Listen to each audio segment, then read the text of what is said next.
Hello everyone and welcome to Stan the Wine Man TV. I'm your host Stan Rattan and this is the Blue Collar Wine Show where I want to help you spend your wine dollars wisely.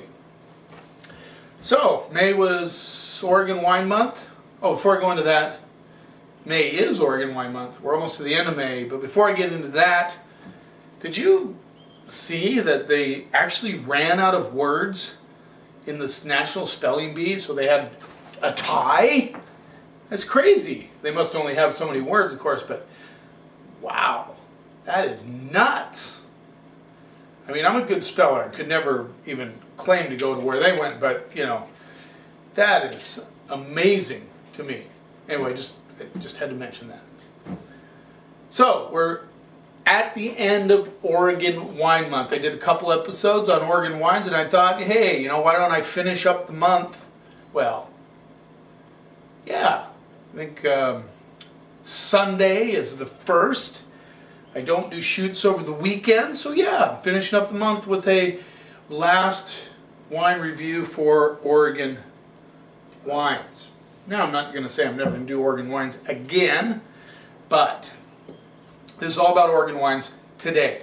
So we're going to start out with a Chardonnay from Bethel Heights Vineyards, estate grown, 2011. And I've said this a couple of times, 11. Some winemakers loved it because they loved the feminine qualities of the wine from 2011. And some people, you know, they had a hard time with that vintage. Weather didn't cooperate, and you know, they just had a hard time. So Bethel Heights Estate, the Chardonnay 2011. It rolls in at $28.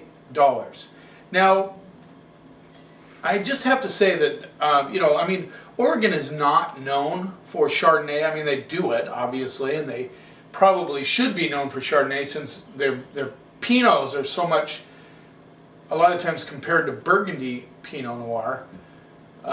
You know, you could probably compare their Chardonnay to Burgundian Chardonnay, but really I've struggled with Oregon Chardonnay as far as finding good ones. Lately I found a couple of really nice ones that I like a lot. Argyle Chardonnay 2012, delicious unoaked Chardonnay, love it, great price, 13 bucks. Now we're talking a little higher up here at $28. You know, there's a lot of really good Chardonnay in that price range between $20 and $35. So, you know, whenever we're doing these wine reviews, the thing that always comes into play, especially for me, is it worth the price they're asking? Now, you know, I know that's subjective. I mean, if you're, you know, a retired Microsoft executive and you're, you know, raking in millions of dollars, you know, 28 bucks, you know, is my 50 cents. But, you know, I mean, even the super wealthy sometimes, you know, have you know, they don't want to just blow their money on anything. It has to be worth it. But that's how I approach wines. Maybe that's how you approach them too. I don't know. From a blue collar standpoint, I'm saying, okay, it's 28 bucks. That's great. Not super expensive, not ultra premium, but you know, that's still a chunk of change. So is it worth it? Let's see what we get on the nose. Now this is very golden color, so obviously, well, I'd say obviously oak treatment. So you get a lot of pears, which is very common aromatic from Chardonnay.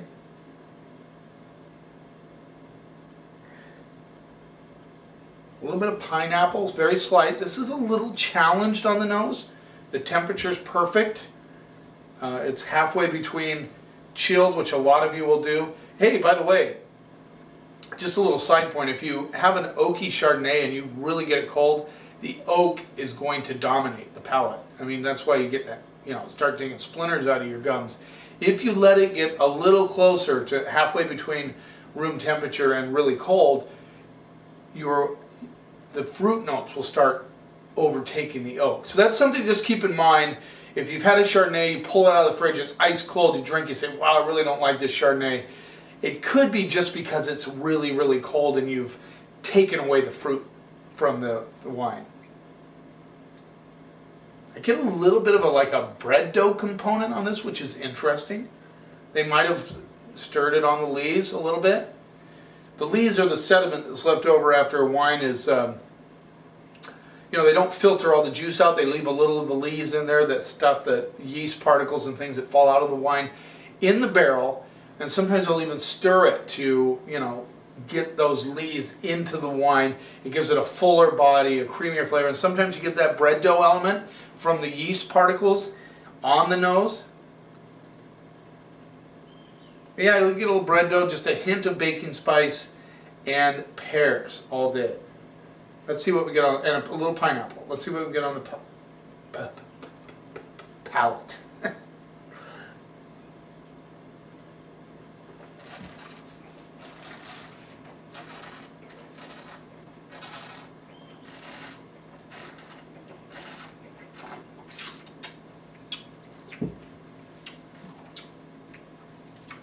The pineapple and lemon just really come out on the palate. I like this wine. It's got a little bit of that, a little tiny touch of tropical fruit. The pear elements don't come. If it is, it's a really green pear.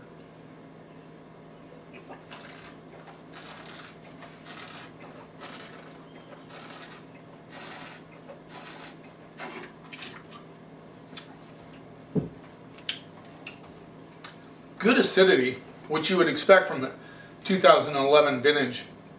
You would expect some bright acidity because, you know, again, it was a cooler vintage for them. Very bright, a lot of pineapple, a lot of lemon zest, good cutting edge on the palate. Some people might not like this if you're into a really kind of buttery, you know, softer style Chardonnay. This is not for you, but I'm liking this for the acidic part of it. For the flavor profile on this wine is really good. I'm saying oak treatment, but I'm not getting a lot of like that really heavy oak, if there is any. I believe there is.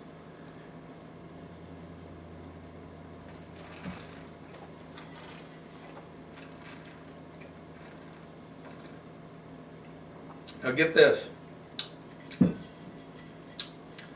I get a little herbal, kind of grassy notes to it, which is very interesting. Interesting, this is a 12.7% alcohol, which is not very high, which indicates a cooler climate. And I'm sure that the winemaker, well, I'm not sure what, I'm not familiar with Bethel Heights Chardonnay that much. I haven't had too many of them in the past. Like I said, this is a peculiar, I like this one personally because of the acid. I like the pineapple and the lemon elements to this. I think it has a good length and good feel on the palate. It's not super acidic, but it has a bright, almost a steely edge to it. I like it. I'm not sure if everybody will like it. You could pair this easily with oysters, with mussels, with clams. And I use that a lot, but you know, I always think shellfish from the Pacific Northwest. You know, that's really where my mind takes me. But you know, it's certainly not a wine that you couldn't enjoy all by itself.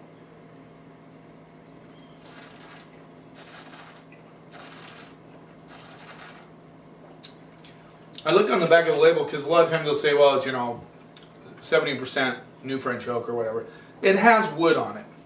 At least that's my guess. I get that feeling, kind of the tannins of the wood.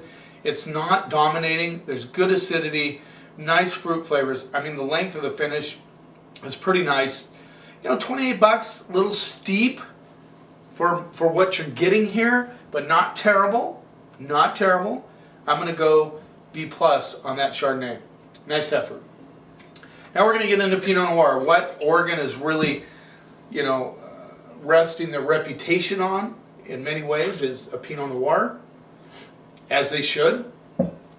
This is Roco Pinot Noir, Oregon. So it's just Oregon vintage. I mean Oregon appellation, vintage 2011 once again. But before I hit this one, I'm sorry guys, you'd think I never shot a video before. Getting a little excited here. Here is the Bethel Heights Chardonnay label. For those of you that were going, why isn't he showing us the label? There you go. So we got that out of the way. Now, let's go to the Roco Willamette Valley. It says Willamette Valley on the back. I wonder why they didn't put it on the front. There it is. I just didn't see it. Willamette Valley Pinot Noir. So this is the, if I remember correctly, the winemaker for Argyle. This is their own label. Now, a lot of winemakers do have their own label besides the winery they work at. This is Roco Pinot Noir. This one rolls in at $25. And like I've always said before, we oftentimes think, well, that's expensive, but so many times Oregon Pinot Noir will deliver equal to what a Burgundy will, and a Burgundy will be anywhere from double the price to triple the price for what you're getting from a Oregon Pinot Noir. Now this is very light in color, and you almost can see through it, literally, which is not uncommon for Pinot Noir. Let's see what we get on the nose. See, now this is the kind of nose I really like: black tea and cherries. It's like, you know, you took a black tea bag and soaked it in cherry juice, and then you smelled it. A little bit of that sarsaparilla, that root beer element that's just so common in Oregon Pinot Noir. Just a touch of leather, like old warm leather, not that brand new leather, just really, it's there. I like the nose. Very, very soft nose. It's not like jumping out at me, but there definitely are fairly aromatic. Let's see what we get on the palate.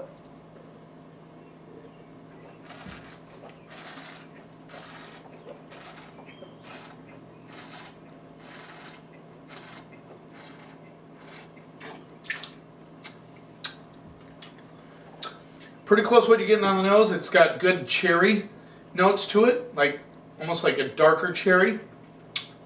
The black tea comes through on the back end. I get a little earthiness, like some beauty bark elements. A little bit on the very back side, I get that sarsaparilla thing going on.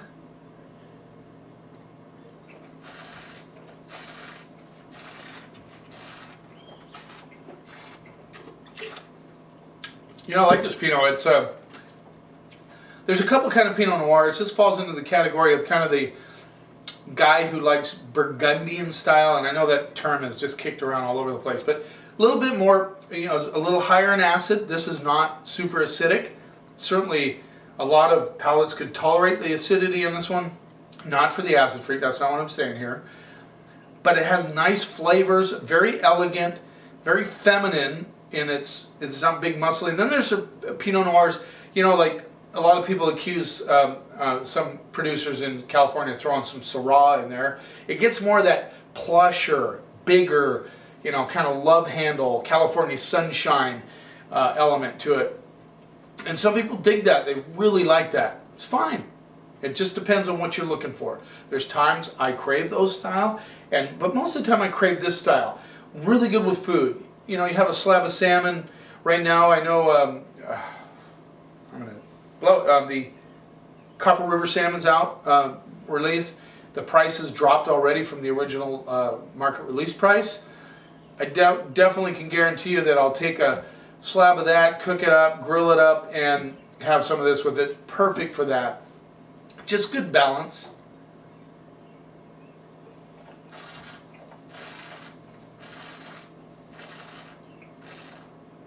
It just has that classic black tea, cherry, earthy,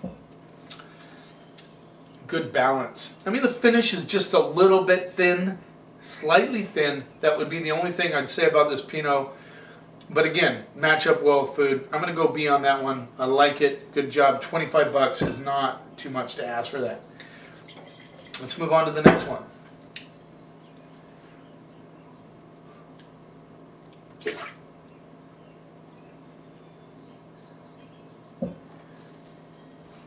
Bethel Heights Vineyard Estate Grown Pinot Noir 2011. It's interesting. All these are 11s.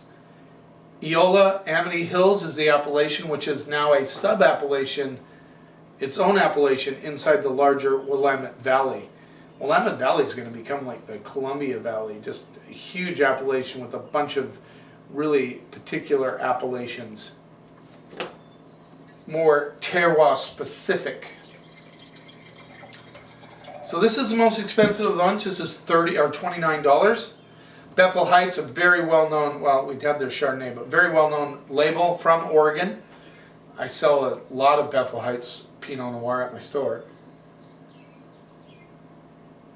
So this nose is, well, the color on this is definitely a little darker than the Roco by far. The nose is definitely, I get a richer nose, more of that heavier black tea, cherry notes. Definitely beauty bark coming through on the nose. And just a hint of the root beer coming through. I like to use root beer. You know, we say sarsaparilla, but that's really what you're talking. Yeah, it's root beer. And don't be thinking Shasta root beer or AW. You know, this is just, it's just that, well, you'll see. You know, when you smell Pinot Noir, and I know my wife always says, well, you say it, of course you're going to smell that. Well, you know, that's possible, but I think you will get a lot of that root beer aroma out of the wine.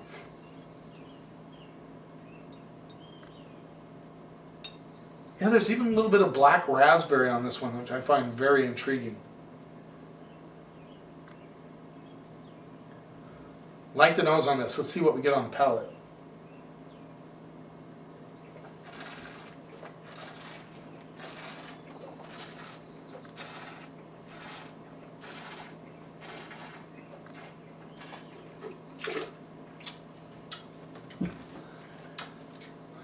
This is the baby.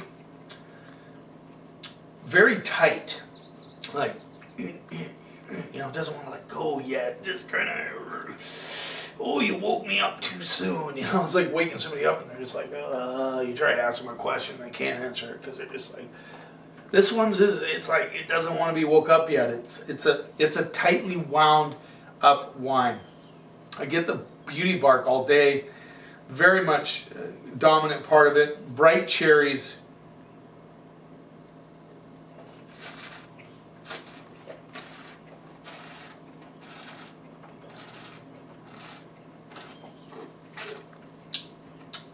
A lot more acidic than the Roco.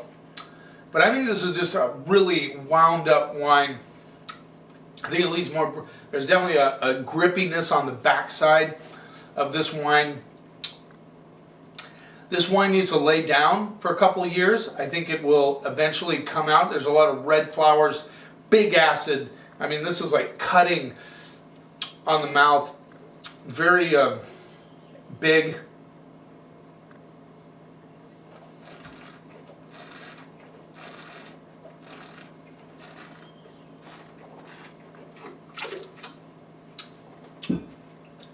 This baby will pucker you up.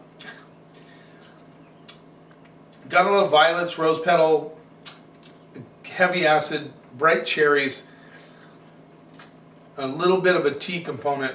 There's no root beer in this. Well, maybe just at the very end.